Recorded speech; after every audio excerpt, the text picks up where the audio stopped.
When we accept where we are, who we are, and what our circumstances are, then we can choose to be in the driver's seat of our life. We can choose to take action steps with grit, give ourselves some grace, and we can choose joy. Making sure that you acknowledge the joy every day, whether it was the shittiest day that you can possibly remember or whether it was a great day. I don't even know if I experienced joy through any of it because I didn't understand how to do this.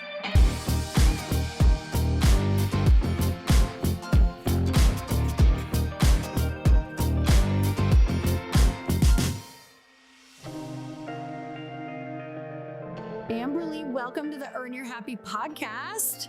Lori, can I just tell you something? How happy I am to be here. Do you know, I just saw Lindsay Schwartz last week. I was speaking at an event in Scottsdale, and I said, guess who I get to talk with? I said, I get to talk to Lori. And I was telling her, your podcast was the very first podcast that I ever listened to. Oh my. Yeah, the very first. And when you were a big inspiration for me to start my own podcast, and my podcast actually started as a radio show in Santa Monica, and you were the first person I asked to be on the radio show. And then our schedules kept conflicting, and now I finally get to have you on my podcast. But you have been just such an inspiration to me with all the things that you've done. And this is a real dream come true to get to be on your show. So thank you for having me. Oh my gosh. That is the coolest. I did not know that. That's way back. Oh, this is years ago. And I remember being so nervous to reach out to you and send you a DM because at this point I don't think we had shared the stage together at this point. Maybe we had, but I was like, out of all the people that I would want on my show, I want Lori Harder. And I sent you a DM and you answered me. And I was like, oh, I remember exactly where I was. I was sitting in the parking lot at my daughter's school. And I was just like, I'm going to message her. And you were just so kind. And so this is like so awesome to I love getting to see you, but this is just really a dream come true. So thank you. Oh my God. Well, it's my dream come true too. So we're just like merging dreams coming true today. This is amazing. You have been somebody who is, I feel like literally always mentioned whenever I go to an event or whenever I go get together with a bunch of girlfriends, your name is always swirling in the atmosphere, just so you know. And it's always the most beautiful things are said about you. So your reputation is it's because of who you are and how you are. And if anybody listening gets to meet Amberly in person, you will know exactly what I'm talking about. You're just larger than life, but it's truly like your spirit is so incredibly beautiful. So I'm so excited that I get to share you on this podcast today at the perfect timing, because also you've written a second book, which I'm really excited about. I'm excited to talk about the title. I feel like it goes perfectly with Earn Your Happy. Joy Through the Journey. It's a pretty amazing title because I feel like it's so much of what I have learned in my life, like especially really grasped the last few years. But the first thing that I always love to ask my authors, because I believe the journey of the book is one that, like, we think we have this topic that we're going to talk about, and all of a sudden we start writing the book and it becomes like this insane therapy that starts happening during the book journey.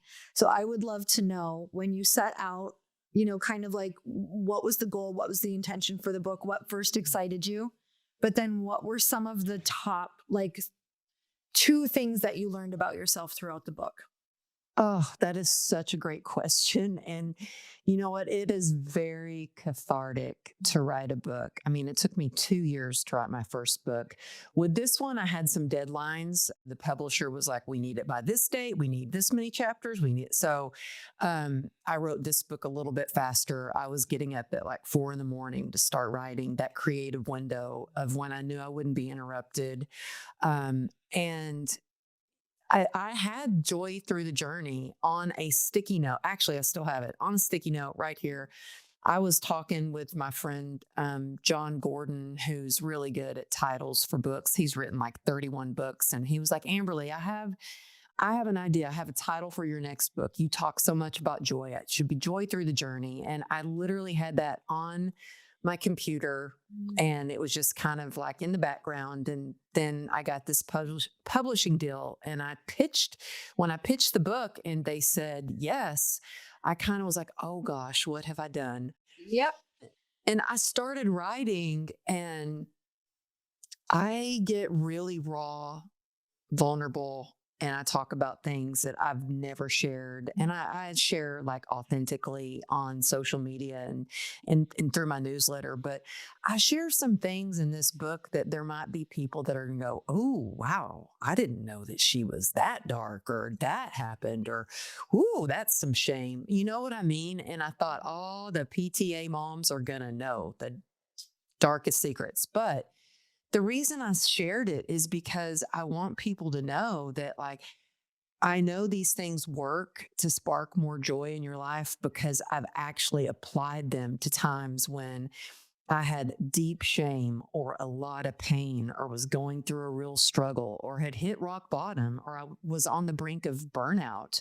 And so, as much as I was like, okay, this is raw and real, I think back to who I'm serving, and the reason I'm writing is because I want people to know that they can have more joy through their journey of entrepreneurship, through their marriage, through any challenge, through life's ups and downs, that, you can embrace the moment, be in that present moment, and be more resilient and really feel better about your situation. But in this book, I share a lot about my sobriety journey. And, I've had a lot of people go, oh, I didn't know you were sober. Well, I got sober in 2016 after struggling with this chronic nerve condition called complex regional pain syndrome. And I just was talking to a friend yesterday and he goes, oh, well, so when do you feel the pain? I'm like, no, I'm in pain. I have this pain all the time. There's no known cure.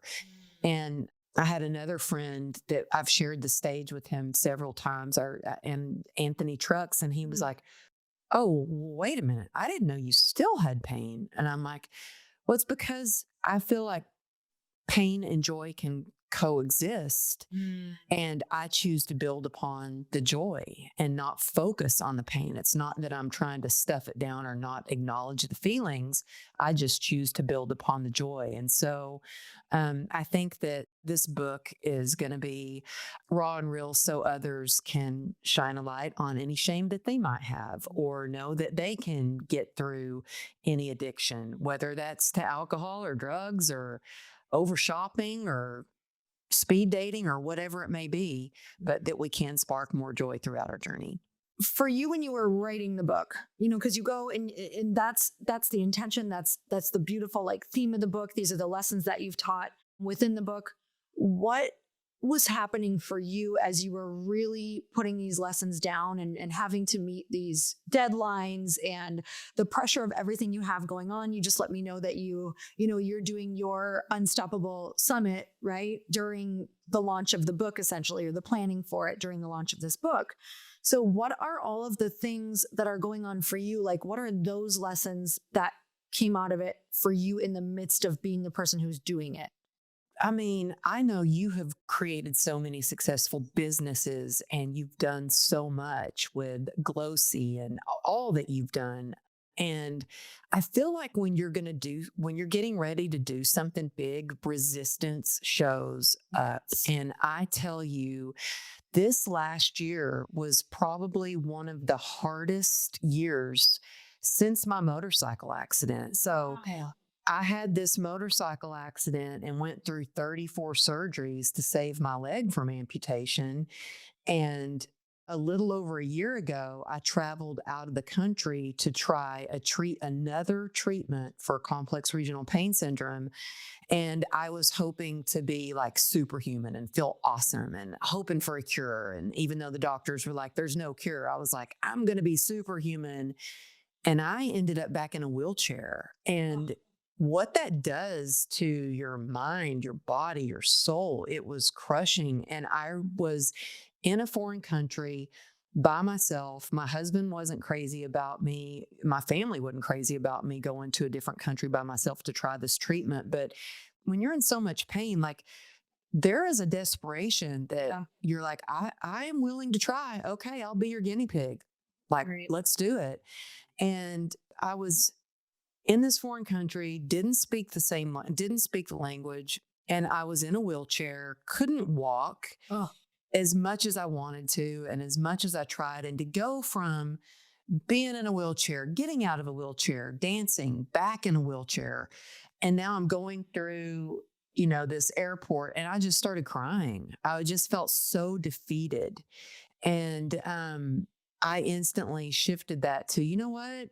I'm grateful I'm alive. And I have this guy who doesn't even speak English, but he's helping me get through this airport and taking me all the way up to the gate in a wheelchair and helping me with my luggage. And I was able to kind of shift my mindset. Well, the rest of the year during writing the book, I was still really struggling with my health. And in fact, I've been having a nurse come over to the house, and I regularly get IV treatments, and I'm drinking my Glossy just so.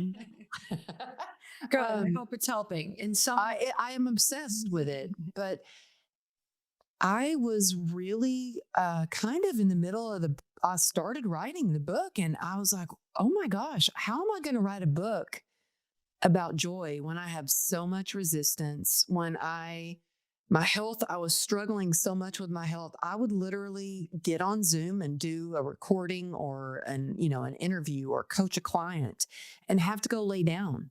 And my husband hadn't seen me that way in years. And I thought, if I'm going to be writing a book about joy, well, I better spark some. And I really had to get back to basics because business was good. My mastermind was great. I was getting booked to speak at more events.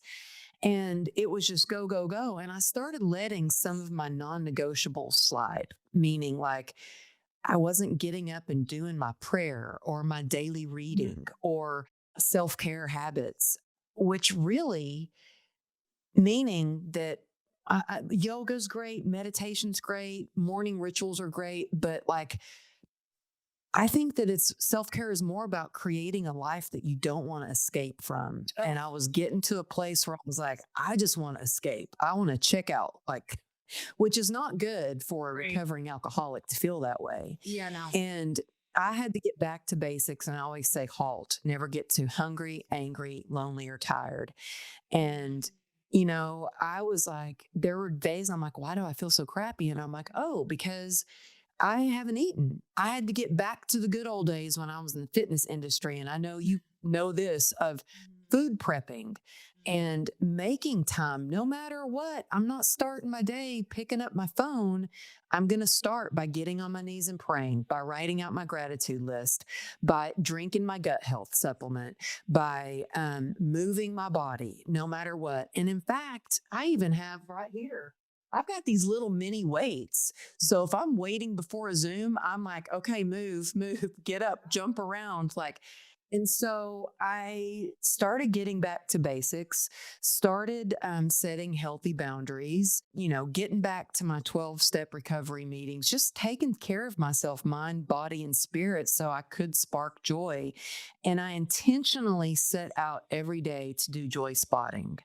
And I highly suggest this. Like, our dog passed away and it was very unexpected. And this was my therapy dog. And it was crushing. Like, I did not realize just how much a fur baby is a part of your family and how much joy and unconditional love that our dog They are brought. family. They are a child. They are Yeah. a child for sure. Yes.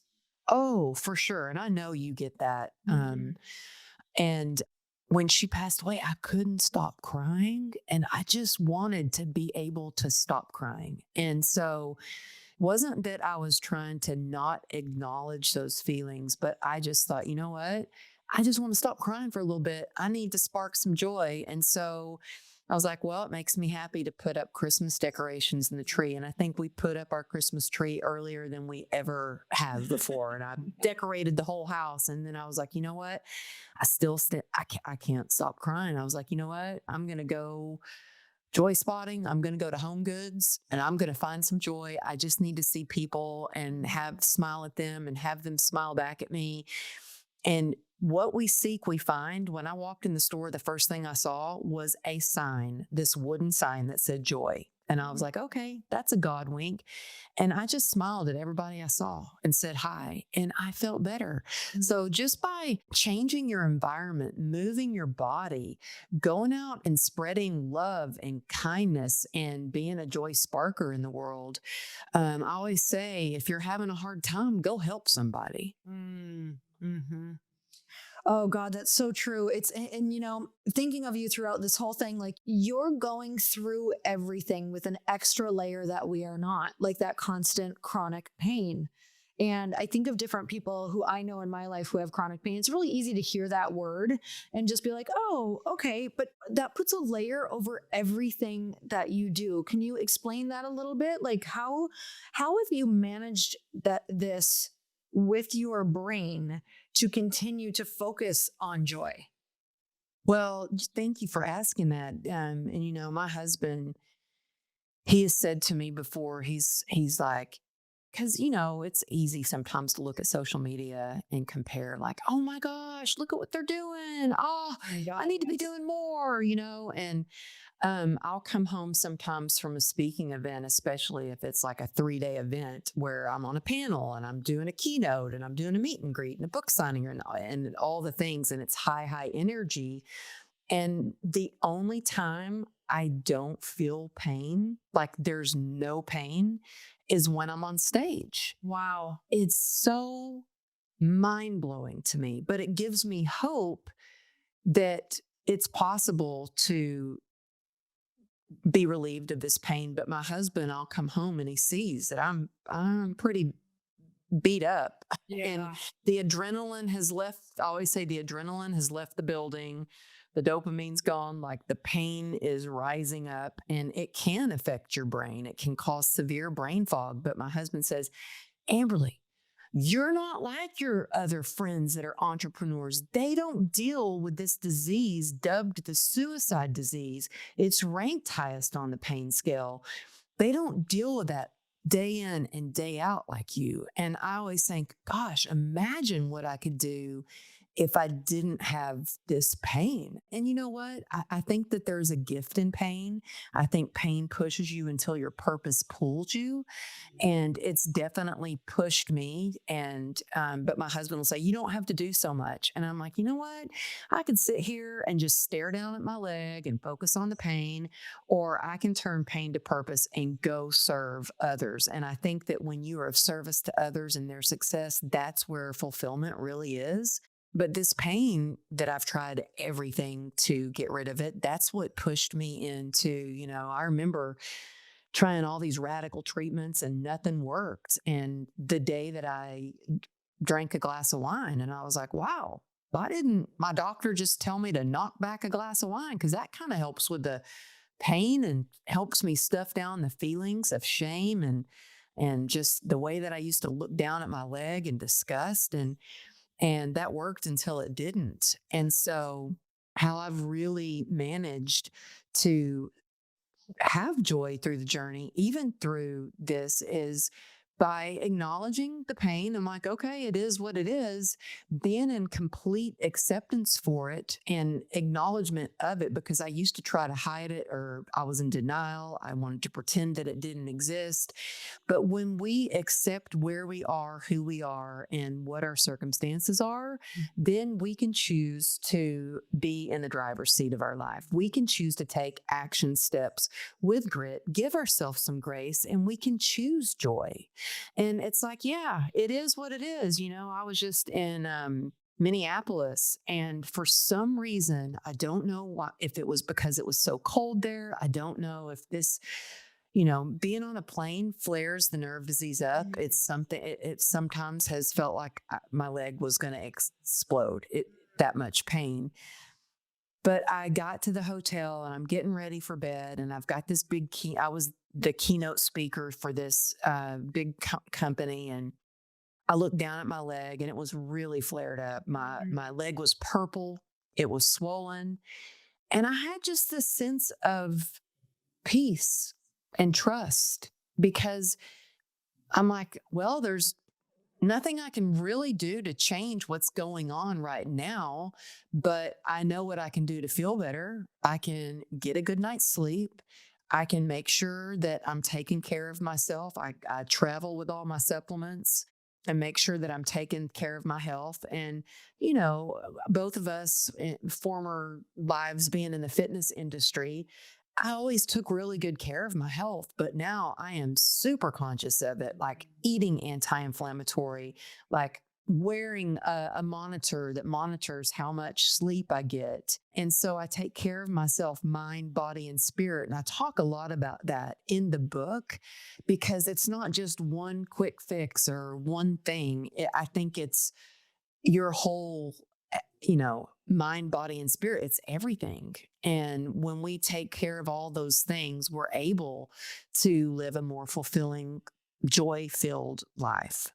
Tell me about the decision point from accident and where you were before that, and the decision point of, I think I have to make this like the platform that I stand on and share this with people. Well, If you've been an entrepreneur for any amount of time, you know that one great hire can completely change the trajectory of your business, and one missing hire can feel like you're carrying the weight of 5 jobs yourself. I've definitely had seasons where the team was stretched super thin, projects were piling up, and we needed someone who could step in super quickly and make an impact, but not just anyone, someone with the exact skills and experience we were looking for. And in those moments, this is a job for sponsored jobs. What I love about Indeed sponsored jobs is that it helps you connect with candidates who actually fit your needs. Whether you're looking for specific skills, certifications, experience, or even location requirements, sponsored jobs boost your job post so it gets seen by the people who can help your business grow.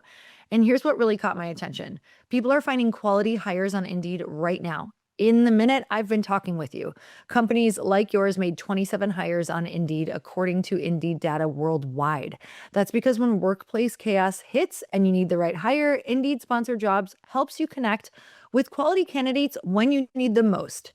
Spend less time searching and more time actually interviewing candidates who check all your boxes. Less stress, less time, more results. When you need the right person to cut through the chaos, this is a job for Indeed sponsored jobs. And listeners of this show will get a $75 sponsored job credit to help get your job the premium status it deserves at Indeed.com/podcast. Just go to Indeed.com/podcast right now and support our show by saying you heard about Indeed on this podcast. Indeed.com/podcast. Terms and conditions apply. Need a hiring hero? This is a job for Indeed sponsored jobs. Summer's almost here, and I know so many of you are trying to plan the vacation, the family trip, the girls' weekend, or even just a few days where you can actually unplug. But you don't want to spend your whole time wondering if you're overdoing it, did you overspend, or quietly falling behind on your goals. And this is where financial clarity changes everything, because it's not always about whether you can afford something. Sometimes it's about wanting to make a decision from peace instead of pressure. You want to enjoy the trip, you want to book the dinner, yes to the memory, and know that your money is organized before you go. Monarch is the personal finance app that tracks everything: accounts, investments, savings, goals, and spending. Get your first year of Monarch Core for half off, just $50 with promo code EYH.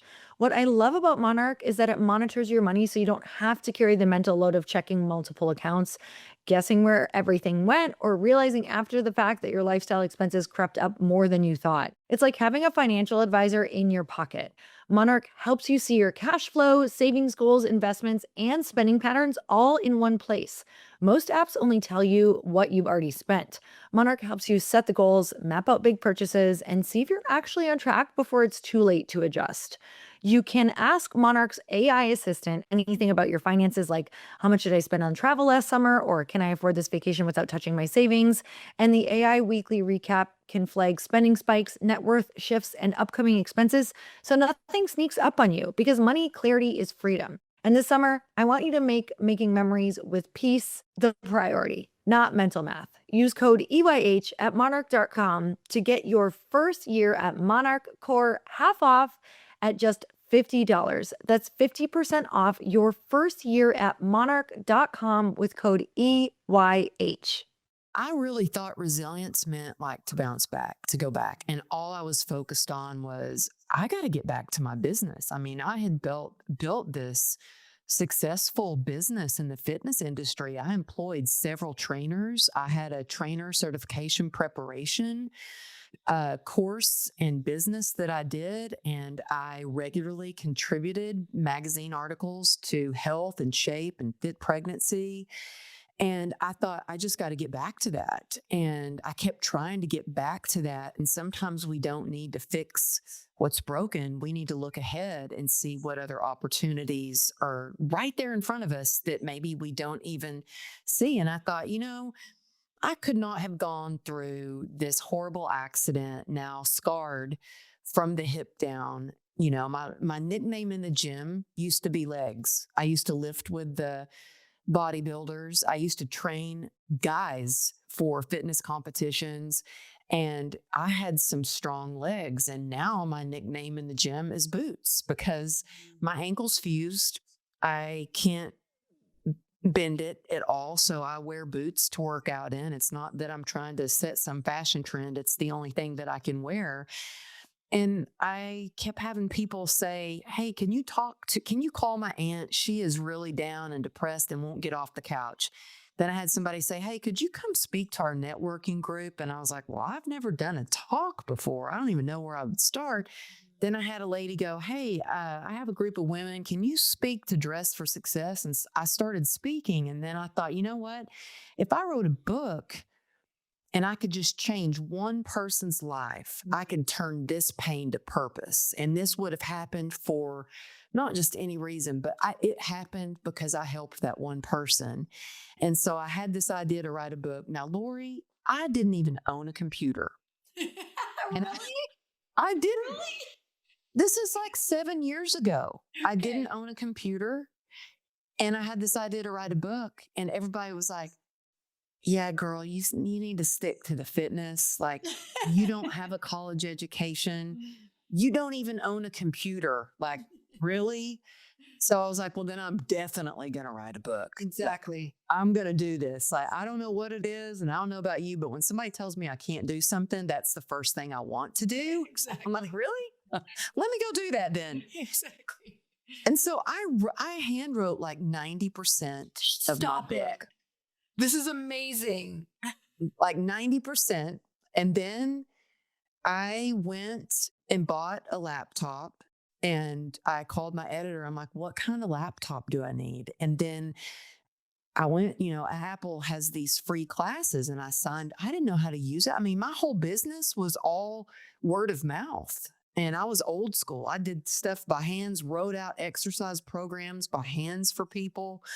And I bought this laptop and I signed up for a class at Apple. And I'm taking the class, and the guy stops the class and he says, I just have to stop a minute. I just have to say, I have never had anyone like you in class before who wasn't embarrassed to raise their hand and ask questions for some of the simplest questions. Like, you really don't know how to, I'm like, I'm not embarrassed. I don't know how to do this, and I need to figure it out because I'm on a mission. So there was no shame in my game. I'm like, yeah, you can. I've just never owned a computer, Yeah. and I need to figure this out. And I mean, I did not even know how to attach a picture to an email. That's how, I really didn't know how to do stuff. And I wrote this book, and lo and behold, I had a publisher that wanted it. And then I got a publicist because my publisher was a small publisher. So I knew, luckily, I had a client of mine who was an editor, and she told me, she said, Amberly, you don't have a big publisher. If you want this book to get in the hands of the right people, you need to hire a publicist to help you. And so I had another client that happened to be roommates with a publicist that was Muhammad Ali's publicist. So I got to get on a phone call with her, and she's like, look, I don't usually work with people who aren't with a big publisher or who aren't a New York Times bestselling author. She goes, I've got this system you can just pay for and do it yourself. And I said, well, no, I really want you. She goes, well, I'll read your book. I'll think about working with you, but only if I like your book. So she comes back and she read my book and she said, what? She goes, wow, your book was actually really good. And I said, well, thanks. She goes, but again, you aren't with a big name publisher. And so, you know what? I don't think it's a good idea. I can't make any guarantees. And I looked at her and I said, you know what? You're a badass and I want to work with you. And she goes, oh, I don't think she was expecting me to say that. Yeah. And so she hired, like, she was like, okay, you can hire me. And we worked together. And she said, Amberly, you say yes to everything. You just say yes. So she would message me and say, I need you to write a blog. I need you to go on this podcast. I need you to do that. I was just like, yes, yes, yes. And then she goes, Amberly, are you sitting down? She goes, I don't believe this. And I said, yeah, I'm sitting down. What do you need? Anything you need? Yes. And she goes, I can't believe it, but Megyn Kelly actually wants to interview you. They want to have you on the Today Show. Like, she was in disbelief. Like, it is so hard to get on the Today Show. And I was like, really? And she goes, and not only that, they're willing to fly you out to be on the show. They never do that, but they're going to fly you and your husband and your daughter out to New York. Wow. So I call my husband and I'm like, honey, you won't believe this. I was like, first of all, he was shocked that I got a publisher. And he was like sick of the whole like stress of trying to figure this out. And I tell him, hey, honey, they want me on the Today Show. And he goes, you know what? You are on your own. Yeah, you go to New York on your own. And I was like, okay, click. I was like, I'm on my own. And then he calls me 10 minutes later and he goes, hey, I'm really sorry. That's really cool. And I'll go with you. And I'm like, well, that's good because they're getting you a ticket too. And so despite people saying you'll never do it, not owning a computer, not knowing what I'm doing, I so intensely and so passionately was like, I am determined. I'm going to do whatever it takes. And I didn't have social media. Lori, you were one of the first people that I followed. And I was like, wow, this lady's amazing. She's doing it all. Like, she's speaking. She's got a book that's successful. She's got a woman tribe and she's like all over and look at her podcast. And you have inspired me so much. And I'll never forget when I got to share the stage with you. And I think it was at Powerful You was the event. Yeah. And I walked over to you. We were in the green room. And I said, Lori, you know what? I saw that post you did about self-tanner and how much it helps. And I tried it and I made the mistake of trying to do it by myself and it did not turn out good. And you're like, yeah, don't do it yourself. You need to get like a spray tan. That was like my first conversation with you. That's the best first conversation with me though. Like, I wouldn't have wanted to say anything else to you first. That was perfect. I was like, hey girl, I really tried that whole, and I learned a lesson. Don't try to do it myself. Didn't work out for me. Let me tell you all the spray tan lessons. It's probably oh my gosh. This is so incredible. And I think, what's so awesome about being able to like sit and do podcasts with each other is me getting to learn all of these details where I'm like, she probably has no idea that I literally struggled so much with my computer and was probably still struggling with my computer, like even learning it, period, because I didn't graduate high school. And then even though I had a computer, I was so bad with it that I remember like simple things where people would tell me, I'm like, what do I do with this? Or how do I upload my document? Because I'm trying to share this workout with someone. Like, what would be like for them 30 seconds, I'd sit on my couch for 4 hours and cry because I'd be trying to figure it out. And it was years and years of frustration with like technology and thinking I was so dumb and having all of these crazy struggles that like you don't realize this is what everyone's dealing with, where we have these skill sets that we don't know because we've spent our lives in other areas doing different things. And so when you go to apply yourself somewhere else, it's like, you're like, God, I feel like I'm a smart person and I can do this, but it can completely, it just make you feel like you're such a failure every single day trying to do the most simple things. Well, yeah. And I remember having a conversation. There's, my husband had a computer, he had a PC. And I remember, do you know that the fitness brand Lorna Jane? Yes. So they were doing, this was one of the first events I ever got asked to speak at. So I guess it was the event planner they found out about my story, and they reached out to me and they said, we want you to speak on a panel. We're doing a women's event, and each night you'll be featured and you'll all come together. And Lori, it was like Daniel Laporte and these like crazy famous fitness people who had back then, this is like 7 years ago. And they had massive followings back then. I literally had maybe 1,000 followers on Instagram at this point. And I wasn't even familiar with how to do social media, but I knew that if I wanted to get my message out there, I was going to have to figure out how to do it. And so when I remember they asked me to do this, and just trying to attach a headshot so they could put it on their website. And I was struggling with it. And I asked my husband, and he was like, oh, what do you want? What do you want now with a computer? And I was like, well, I just don't know how to attach this picture to an email, and they need it right now. And he was getting frustrated with me, and I just burst into tears. And I was like, it can't be that hard. I just don't know how to do it. I just need to be taught.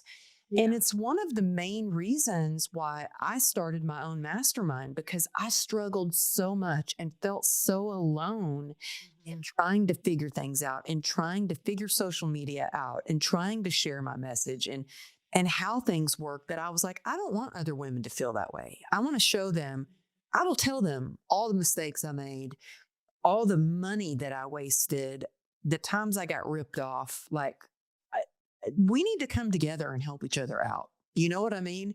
And so when I have people that are like, well, social media is just not my thing, it's before my time, I'm like, girl, do you know how old I am? I've got a 30-year-old daughter. Like, I'm 53. I didn't know how to use social media. If it's important to you, you will figure it out. You will find the time to commit to it, and you will figure it out. And I don't know about you, Lori, but like, social media can be a love-hate relationship, but I view it as like, it's a business strategy for me. For sure. Same. And I think anybody listening to this, whether it's something like we went through or something that you're learning that's new for your business, I feel like there's always something like this that is such a frustration point that it almost makes you want to throw in the towel every single day. And I do believe that there are those periods in your business where you're dealing with stuff like that frequently. And then it's like things can start coming together. Maybe you make your first hire and you notice that you can start delegating some different things. You can get different team members and things like that. Anyone who's in those points, what would you say to them to like get through? What's some advice for those people who are in the point where everything's frustrating because it's the beginning and they don't know what to do? Oh, I would say learn to delegate, learn to dump, and work on your strengths and hire your weaknesses. And now look, I was a one-woman show for a long time, and I still run my social media on my main page. I now have an incredible, I've worked with the graphics team now for a long time who does my podcast page graphics. I have a producer who edits my podcast. I tried to do that on my own. I don't like it. And if you don't like something, you're not going to be successful at it. More than likely, you're going to want to quit it. You're going to, And so if you're sitting there going, well, good for you that you can hire somebody to do this or that.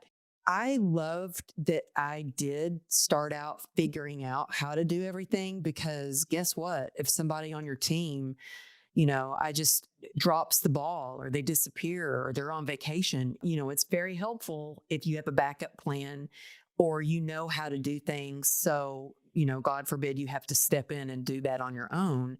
That's definitely happened to me. But also, what has helped me is like I have a scholarship for my mastermind. And what that entails is, yeah, you get to be in the mastermind, but guess what?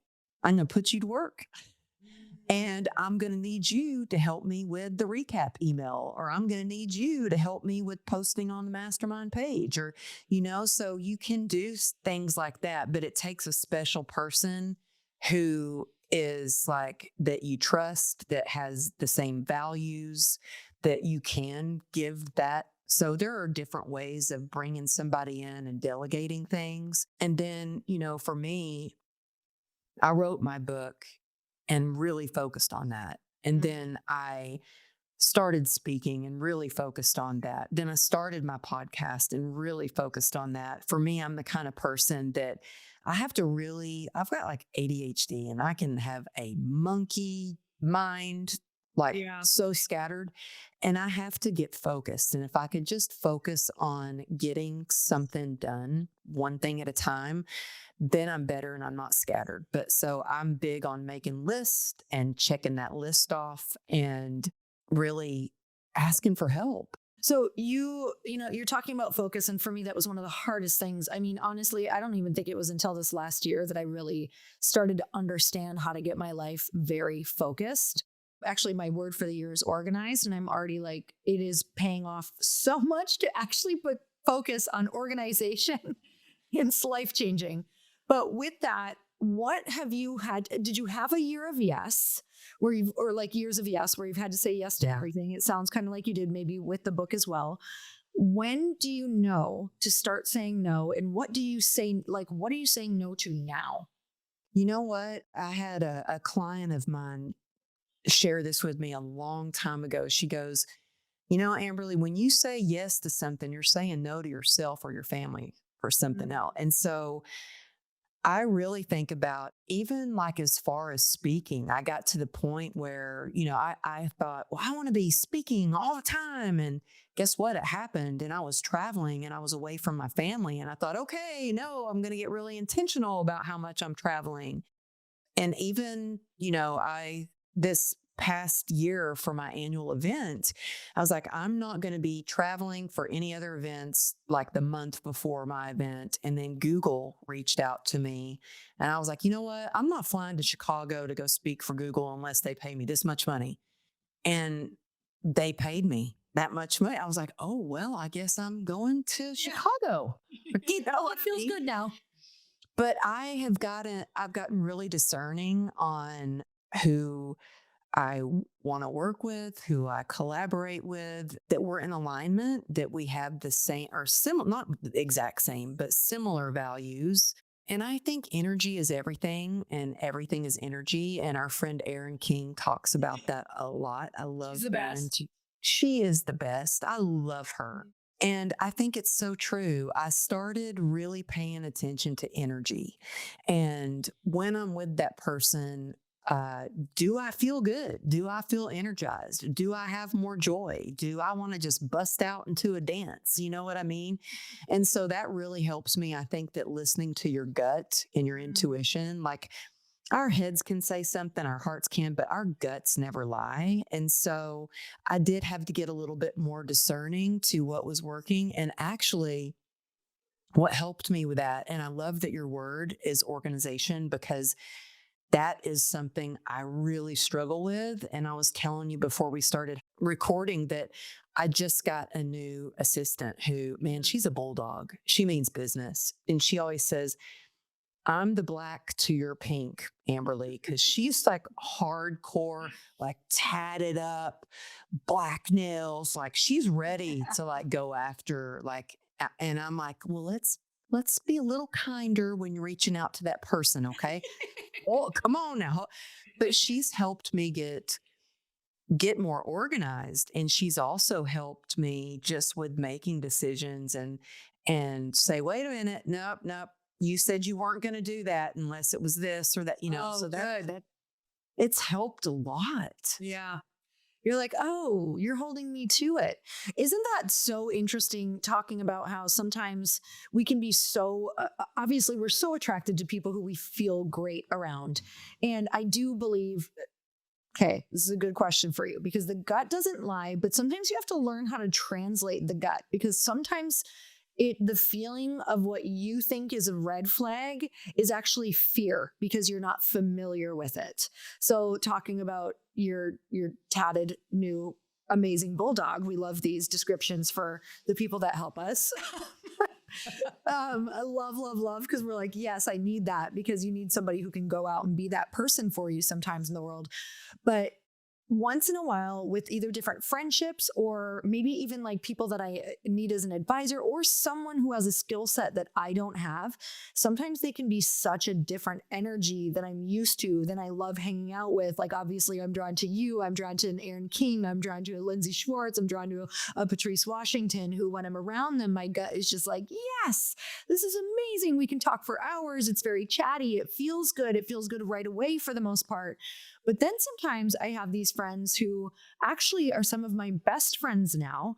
But at first, my gut didn't feel great. It was a little off. I was a little intimidated. I was like, ooh, they're a lot. They're kind of like, maybe they're a little hard. Maybe they're like very, their boundaries are very firm. And maybe some of those boundaries were used on me and I didn't know how I felt about it. And, it just made me question everything. And I was like, ooh, I don't know if I like you.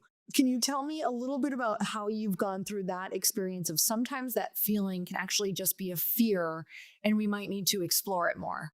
Yeah, that's such a great question. And then I think that a lot of times when I feel that way, I think, well, what am I learning from them? Like, what is it that I need to learn? And, I remember I've been on the phone with, I think coaches, mentors, masterminds are so important and can really move the needle on your business, on your life. 1,000,000%.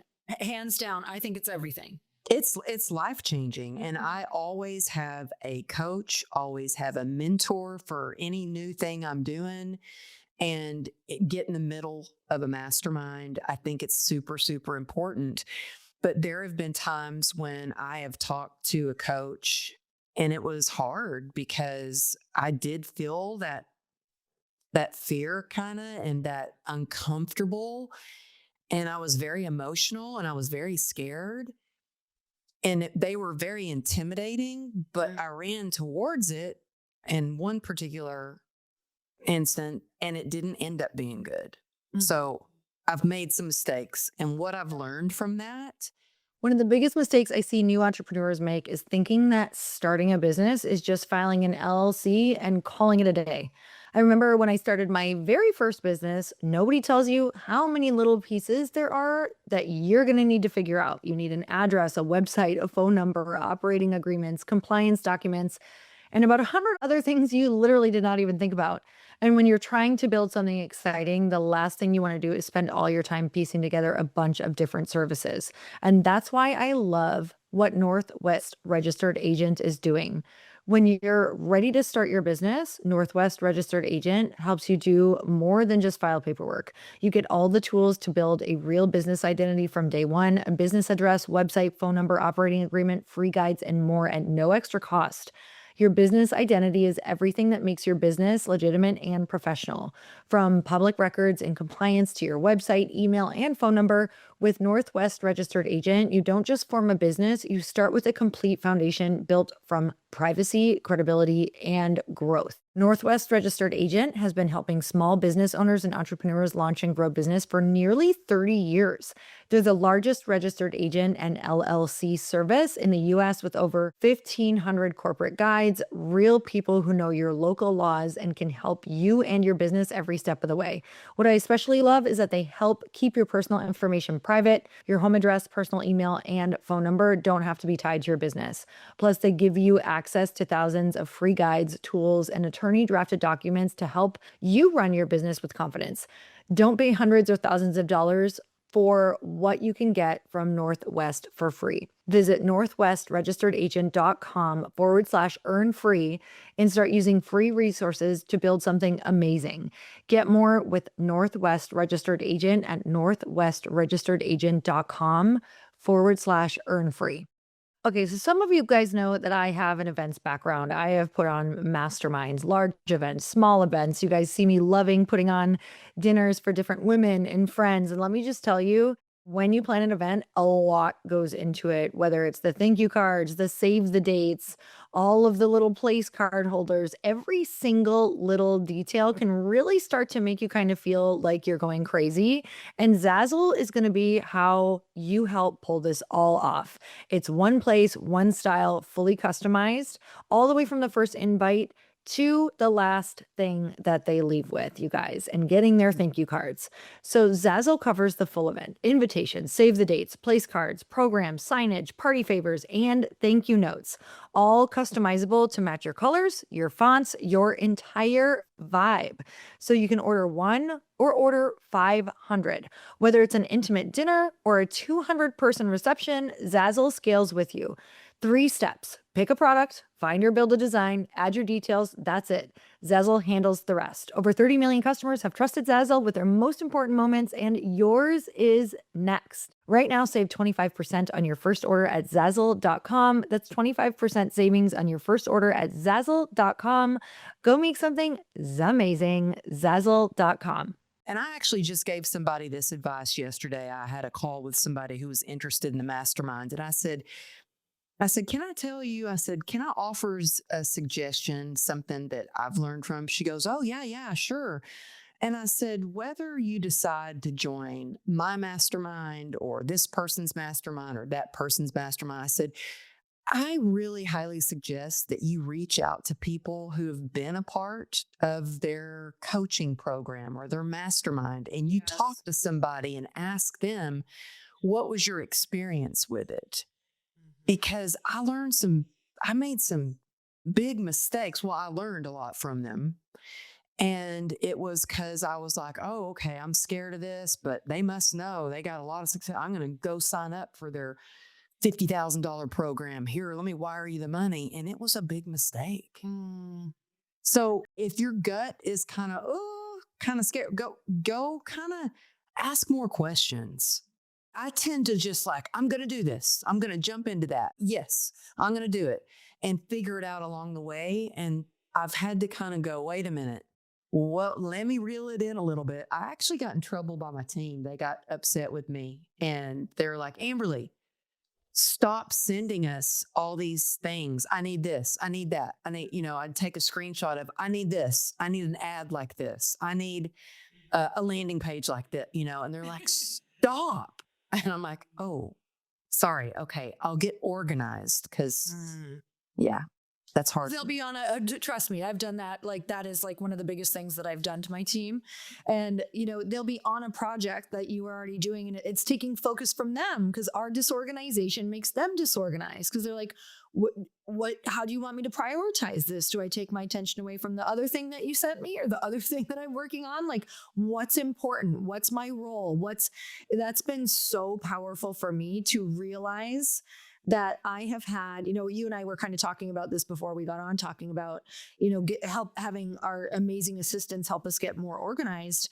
And I was saying how some of the bad experiences with my assistants were because I didn't know how to lead them, very much because I was like just giving them such scattered direction and asks that it was like they had no opportunity to even be the incredible employee that they could be because I wasn't giving them enough just direction, clarity, taking time to ask what their skill sets were, what brought them joy. Speaking of your book, like all of that is so factored in to, having someone be great for you. And man, it is like such a learning lesson. What's been one of your biggest learning lessons as becoming a leader and having people work for you? Oh, that's so good. Well, I used to interview people and I've hired from all kinds of companies like Belay and they match you up with people and interviewed people and thought I knew all the right questions to ask. And boy, was I wrong. And, I had people a lot of times go, oh, yeah, yeah, I'm super smart. Oh, yes, I know how to work Kajabi and MailChimp and Dropbox. And they told me all the things that I really wanted to hear. But when it came time to do it, they're like, oh, I don't know how to I don't know how to do that. And I'm like, oh gosh, well, in my mind, I'm like, well, let me be a good leader. Let me be patient. Let me teach them. And what I learned, a valuable, valuable lesson I learned is you can't change somebody's attitude, but you can teach them skills. I would much rather hire somebody with a great attitude and teach them some skills that maybe they don't know than somebody with skills, but they've got a bad attitude. They don't match my energy because when you're hiring somebody, they're representing you. They're reaching out to the event planner. And I love my new assistant. But when I first started with her, she, like I said, she's a bulldog, and she had reached out to the team, my event planner, the graphics designer, and my web guy, and sent out an email. And the way she worded it, she threw in some F-bombs in there. And when we got on the call, my team was like, Amberly does not talk to us that way. We don't like that kind of energy. So I loved that she was receptive and apologized and said, I will work on that. And please call me out when I do anything like that. I don't want, So it was a good team meeting, but they were all like, whoa, whoa, whoa. This is not how Amberly talks to us. She leads with kindness and gratitude. And I do, because I am so grateful for this team. I'm so grateful that, it takes a while to find somebody that you trust. And that's big, but I really believe that hiring somebody based on their attitude and their personality and how they are as a person, and then teaching them the skills. Because if you've got somebody that they're a good person, they're a hard worker, they want to do good in the world, they want to do good for you, and they're nice and they're kind, and they're going to figure it out. Yeah. Definitely. And just the fact that, I think some people could have been like, whoa, maybe this is like off-putting. Maybe this is the wrong person. There's so many things that you can go through with like teaching and taking a minute to chat with them and get them back on track or whatever that looks like. And the fact that she was receptive, I think that's huge as well. Like receptivity to trying something new and being like, oh, I'm sorry about that. Let's try again. Because when people aren't used to working with people, I know for me, it was like, sometimes if I didn't like a few things like in a row that someone did, I'd be like, oh, they're the wrong person. Like it'd be so easy to write that off. And it's like, we have to remember people have worked with other teams. They come from other places. Like they're getting rid of different habits that they've had and being patient with people and seeing if they're receptive and like quickly receptive like that. I love that. All right. So I want to circle back to your book because I want to know what your favorite things that you have in there, like biggest, most impactful that you feel for you, even though we know the book is going to hit people all different. What were some of the things that you wrote about in the book that you really want people to get? I think what I really think is going to be impactful for people is that actually at the end of each chapter, I give actionable, like here is your guide. So here is your roadmap. And I talk about like setting healthy boundaries, protecting your energy, the power of forgiveness, when to give yourself grace. I talk about ways to really bring joy into your life, mind, body, and spirit. And I also go through my PACER methodology, which is like a 5-start process to help you be more resilient. So shifting your mindset, being more resilient and stronger, and then really embracing the present moment and creating this life of joy. I remember years ago, I was so excited. I had, been on the Today Show, then I was about to be on the Doctors, and my dad called and I was like, Dad, I'm going to be on the Doctors. Can you believe they want me on the Doctors TV? And I said, then I'm scheduled to go on Hallmark. Like, this is wow, I'm so excited. And he goes, well, Amberly, and he didn't say congratulations or, oh, that's cool. He said, well, Amberly, just don't forget to enjoy the journey. And that really stuck with me.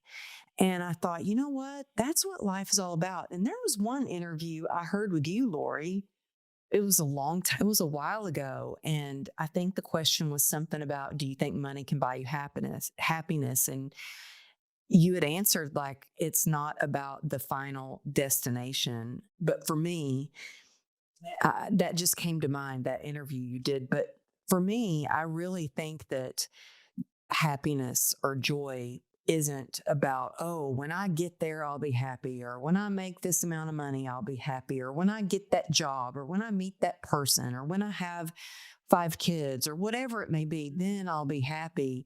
It's really about choosing gratitude and purpose and being present in the moment so you can have joy through the journey of life's ups and downs. Well, I'm so glad you wrote the book because it's truly, I think it's one of the most important.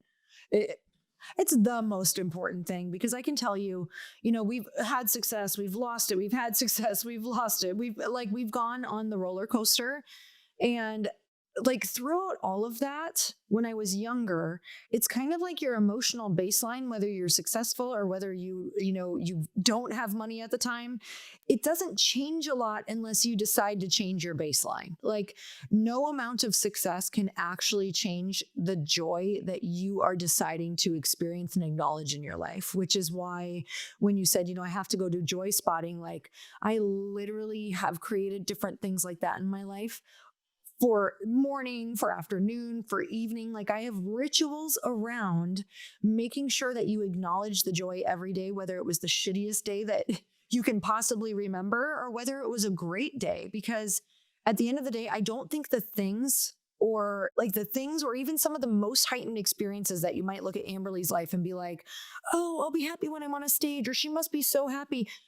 No, you have to choose to be present for those moments. And you have to do these practices that you've written about in your book in order to be present in your life. Or you could skip a decade like I feel like I did.